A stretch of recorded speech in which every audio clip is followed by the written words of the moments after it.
Hi everyone, welcome back to Annual Conference Live with 0 to 3. I'm Will Hallex. I'm here with our fireside chat on secondary traumatic stress. I'm really pleased to be joined by Anders Wennerstrom and Erin Kinavey Wennerstrom and Sondra Stegenga. They're all of Radiant LLC. And Erin and Sondra are doctoral students at the University of Oregon. Welcome to all of you. Thank you. Thank you. So the topic of our talk is secondary traumatic stress. Can you just give us an overview of what that is? Yeah, secondary traumatic stress is a reaction to caring for others who have experienced trauma, and as the caregiver, start to take on those feelings of trauma. So it appears to mimic the symptoms of post-traumatic stress disorder.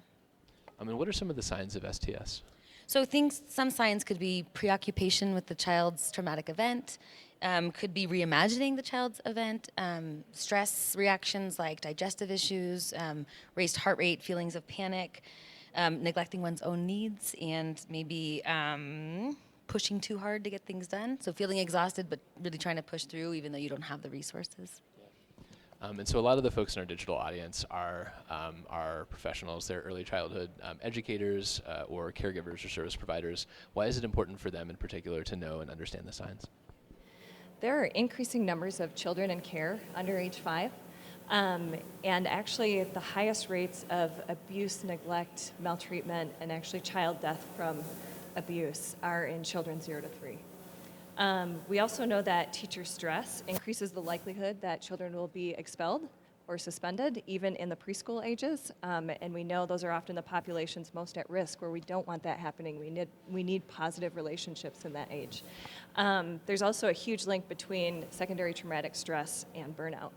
And we need to be keeping good professionals in the field, so we really need to know the signs.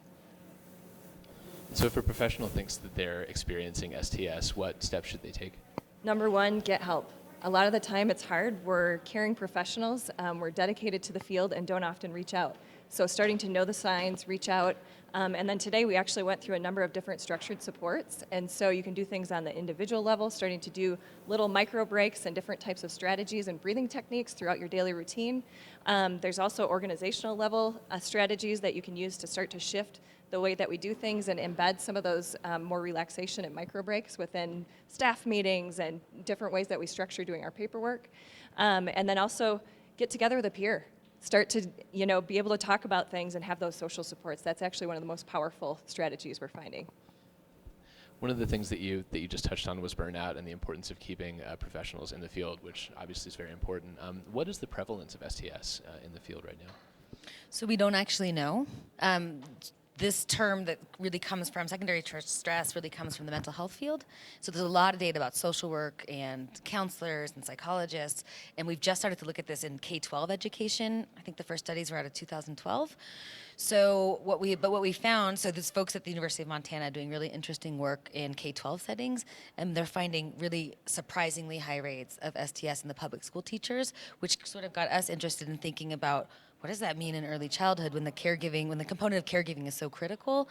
So that's really what we're just kind of starting on this work, and that's our next task is to get the prevalence rates. So you might be hearing from all of us because we need information from the field.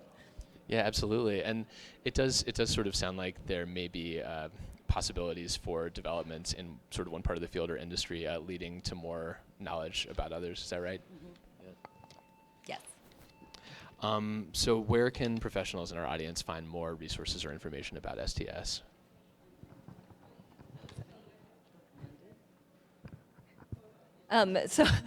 Sorry, we were talking earlier, but there's a lot of different places you can find some of these resources. 0 to 3 actually has some good resources listed about stress and ways that we can support children and families. The Division for Early Childhood also has some good sources, and they're actually starting to talk about how, from a systems level, we need to start to support providers more. Also on the Radiant website, we're going to be posting some great links and resources as well, and so we'll be sure to put that information out, be tweeting that out. Yeah, and I'd like to call out also the National Child Traumatic Stress Network has a webinar and has some great resources for secondary traumatic stress, as well as the Center for Early Childhood Mental Health Consultation, and then Trauma Aware Schools. So traumaawareschools.org is another resource. That's great. Thanks so much. Is there anything else that you'd like to share with our digital audience about the work that you do? No, but I'd like to actually thank the audience for the work that they do, because caring for kids is challenging work, and it doesn't often come with lots of bells and whistles or perks. So it's hard work, and it's important work. So thank you. Thank you all very much. So as we talked about just now, there will be some resources on the Radiant website. You can also look at 0to3.org/AC Live. We'll be curating some related resources that you can explore. And that's a place to go as well to sign up for our giveaway. We're going to be giving away a free registration for next year's annual conference. Still have about a half hour to get in on that if you'd like to, so please go check that out. And in the meantime, thank you all for being with us. Thank you. Thank you. All right, we'll see you soon.